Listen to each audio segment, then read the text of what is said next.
Holy smoker, this ain't no joker. I'm sorry, I had to quickly introduce myself like that. Anyways, let's get rid of this hat, and I hope you guys are having a wonderful day. If you want to help me out and my channel, you could go down and make my day a little bit better by smashing the like button. I really do appreciate it. My hair, however, is a mess, so I will be wearing my Falcon Heavy hat. Shout out to SpaceX. Throughout this video. So in today's video, I'm basically going to be going over Jeremy's 3 stocks for the month of July, but I wanted to do my own review of the sectors that he was interested in. I actually had this video idea last week, but I had other videos that I wanted to make before I made this video. So basically why I'm doing this is just to give you guys my opinion on the stocks that he selected. Obviously he has his motivations for picking those stocks, and he has his own kind of style of investing, and I have my own style of investing. I watch a lot of YouTube videos. I watch a lot of content on YouTube to gather investment ideas and hear other people's points of view. So like I said, I was thinking about this video last week. So that's when I actually did the actual fundamental breakdown. So these numbers might be off a little bit. If you're interested in learning more about how I break down companies, I'll post that video up above. Well, I do that every time, up above. And then if you enjoy any of the content, make sure you smash that like button and you hit the subscribe button. It really does help. So with all that being said, let's get into the video.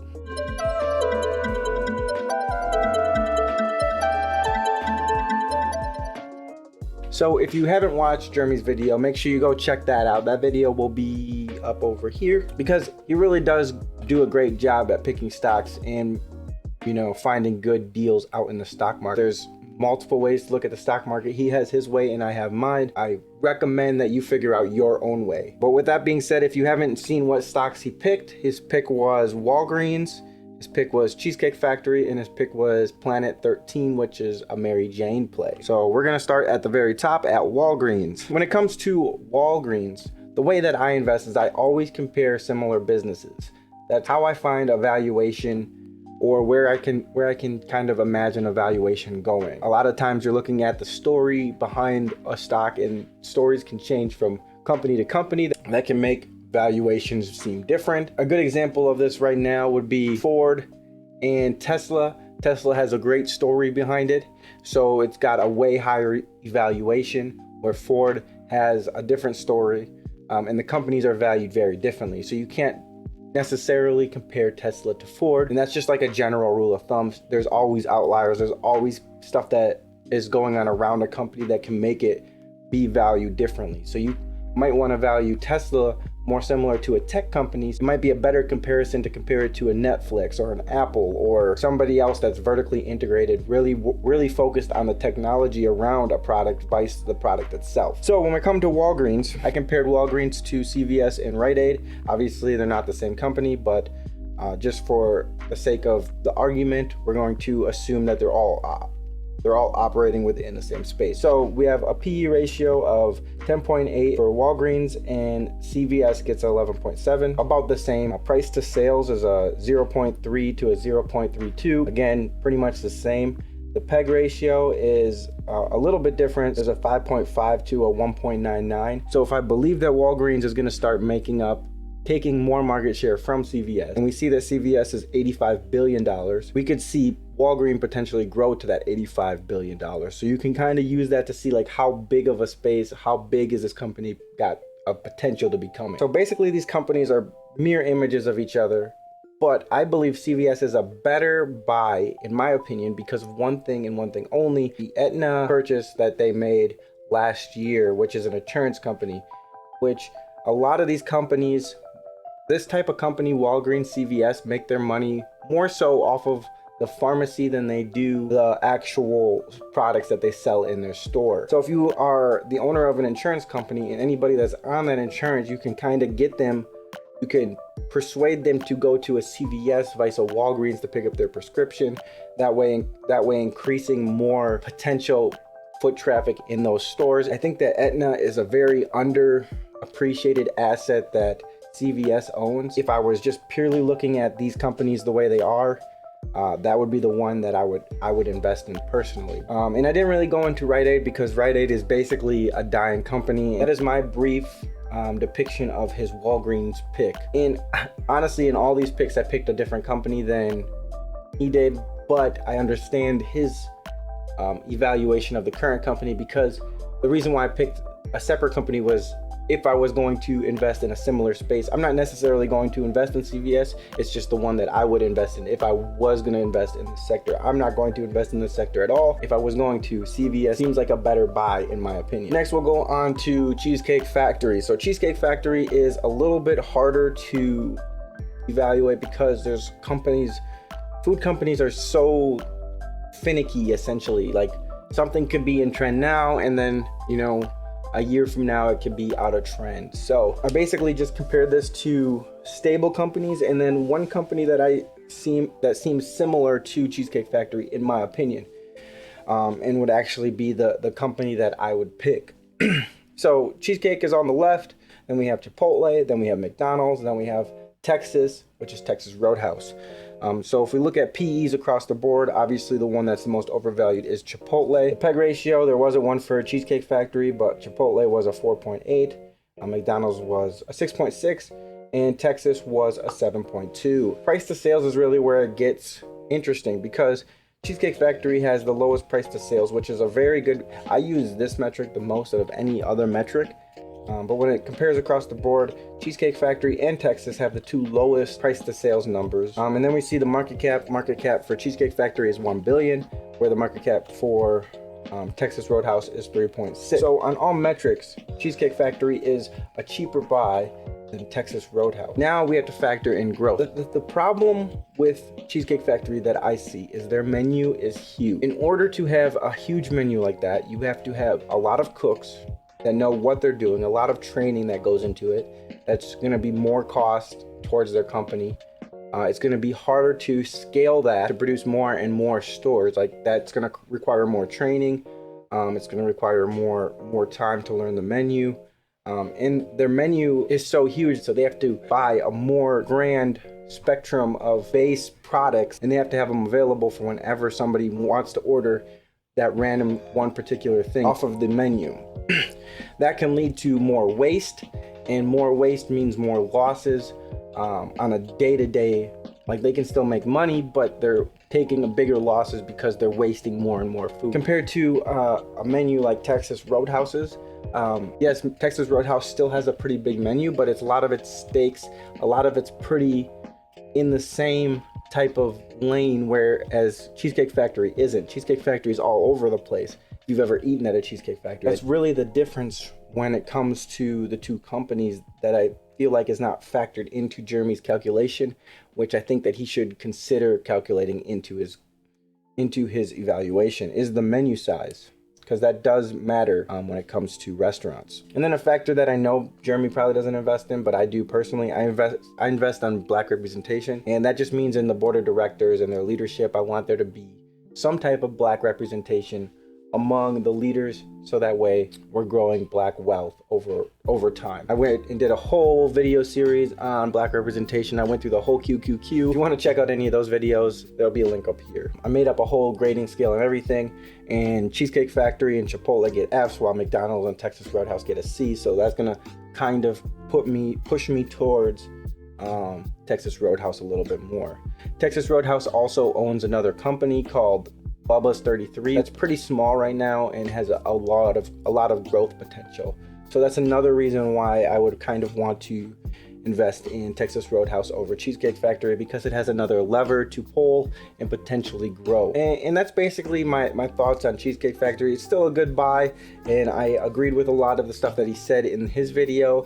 But if I were to look into the space and looking for a company similar to that, I would probably go with Texas Roadhouse myself. To each their own. This is just my opinion on the topic. Last but not least, the piece to resistance, the real one that he's been pushing very hard, which is Planet 13, and I can't come to his conclusion. So my big thing in this space is a company like Planet 13.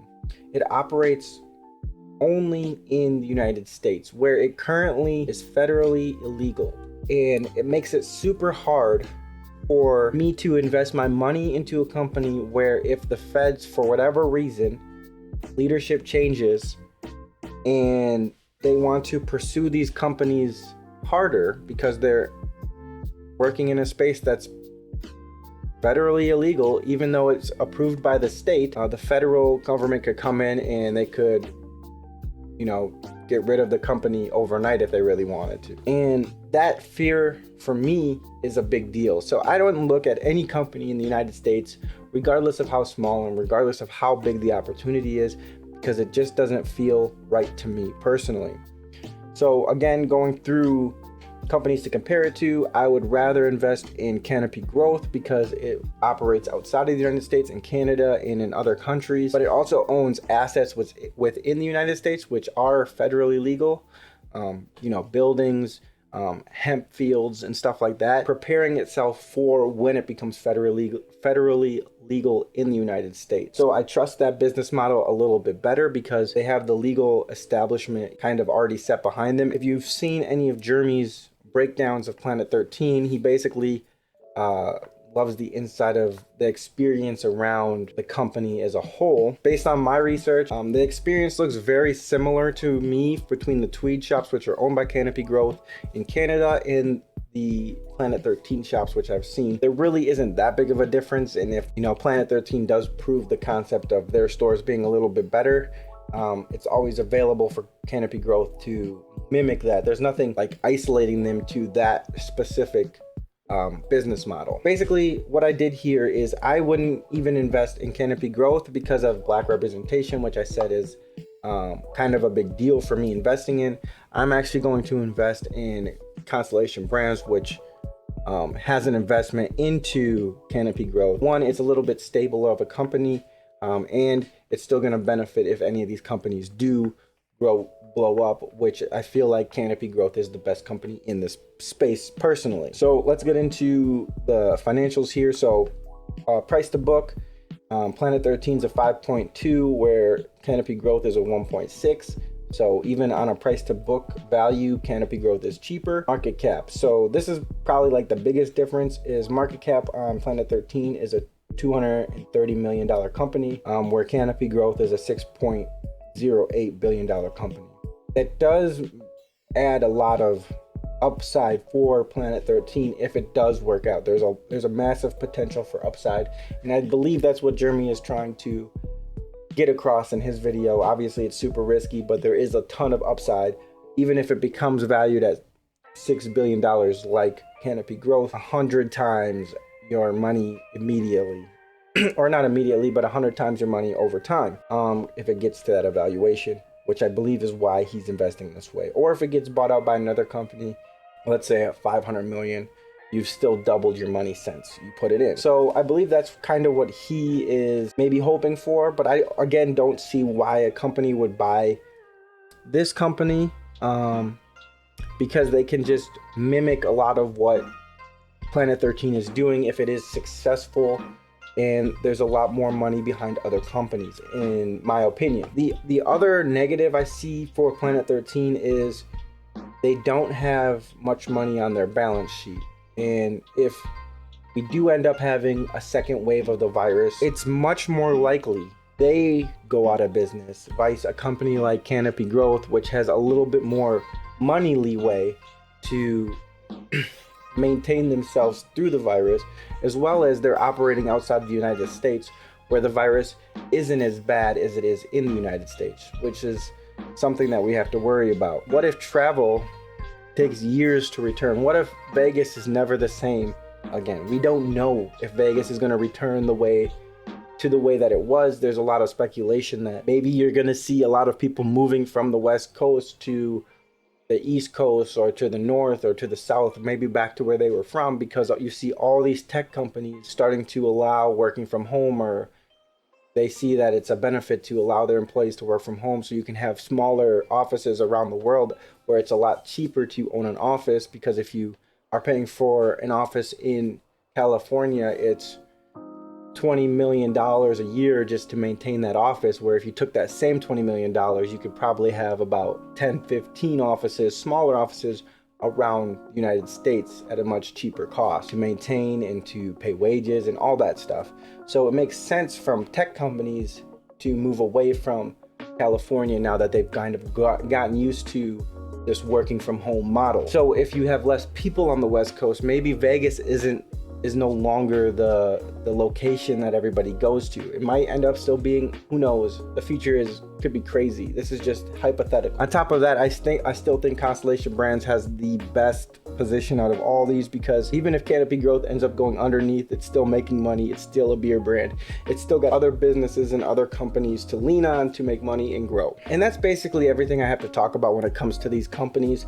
Again, this video was not to discredit anything that Jeremy was talking about. This was just my take on the stocks that he was covering, but this is the way that I've invested, and it's been extremely profitable for me.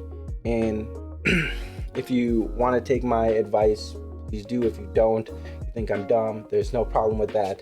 I'll just keep doing what I do over here. I do appreciate you guys all checking out this video. It does help a ton. If you could go down again and make sure you hit that like button, and then if you like this content, make sure you hit the subscribe button. And this was just kind of like a funny little video. I thought it would be funny to kind of go at Jeremy's picks. I did it more out of lighthearted jokingness towards Jeremy. I could see myself getting along with Jeremy. So that's kind of where this video comes from. It's and they say that imitation is the best form of flattery, so I couldn't imagine somebody better to imitate than Jeremy. With all that being said, hopefully you guys are having a great day. Peace.